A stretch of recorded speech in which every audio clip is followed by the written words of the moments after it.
ఈరోజు మనం ఒక ఆసక్తికరమైన విషయం గురించి మాట్లాడుకుందాం. ఇది అంగన్వాడీ కార్యకర్తల కోసం తయారు చేసిన ఒక గైడ్లైన్ అన్నమాట. చూడ్డానికేముంది, పిల్లలకి చేతులెలా కడుక్కోవాలో చెప్పే ఓ లిస్టులా అనిపిస్తుంది. కానీ కొంచెం లోతుగా చూస్తే ఒక మనిషిలో బాధ్యత అనే ఫీలింగ్ ఎలా మొదలవుతుందో చెప్పే ఒక కథలాగా ఉంది. ఆ ప్రయాణం ఎక్కడ మొదలవుతుందో చూద్దాం. అవును, మీరు చెప్పింది చాలా కరెక్ట్.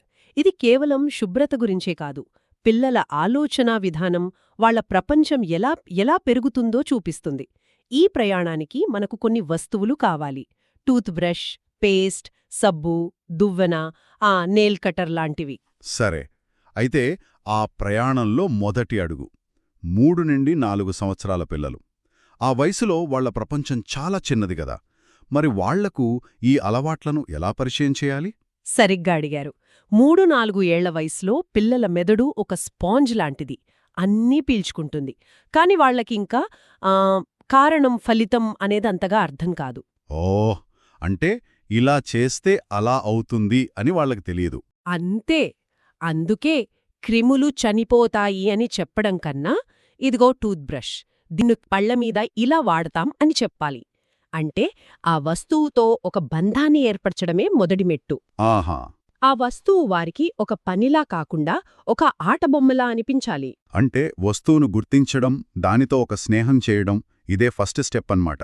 కానీ ఒక ఏడాది గడిస్తే పిల్లలు చాలా మారిపోతారు కదా. అప్పుడు ఈ పరిచయం ఒక్కటే సరిపోదు. మరి 4-5 ఏళ్ల వయసులో ఈ పాఠం ఎలా ఎదుగుతుంది? ఖచ్చితంగా.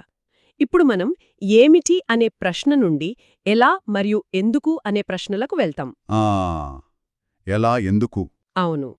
సబ్బుతో చేతులు కడుక్కుంటే చేతులు మెరుస్తాయని, మంచి వాసన వస్తుందని చెప్పాలి. వారికి అర్థమయ్యే చిన్న చిన్న కారణాలు. ఇక్కడ నాకొక చిన్న డౌటొచ్చింది. అడగండి. 4-5 ఏళ్ల పిల్లలకు ఎందుకు అని చెప్పడం స్టార్ట్ చేయమన్నారు. కానీ వాళ్లు ప్రతిదానికి ఎందుకు అని అడుగుతూనే ఉంటారు. మరి ఆ వయసులో వాళ్లకి ఎంత లోతుగా చెప్పాలి, ఎక్కడ ఆపాలి? చాలా మంచి ప్రశ్న. వాళ్ళ ఎందుకులన్నిటికీ సైంటిఫిక్ సమాధానాలు ఇవ్వాల్సిన అవసరం లేదండి.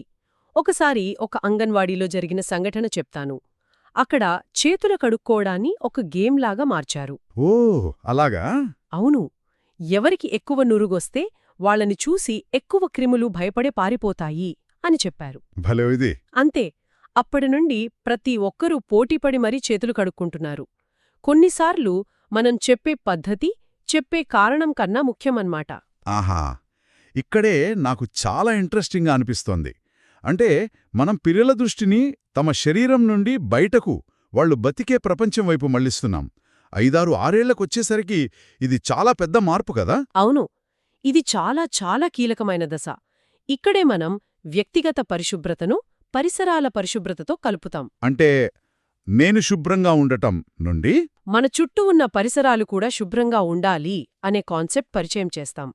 ఇల్లు శుభ్రంగా లేకపోతే, నీళ్లు నిలిచిపోతే దోమలొస్తాయని, దానివల్ల జబ్బులొస్తాయని వివరిస్తాం. ఓకే, అర్థమైంది.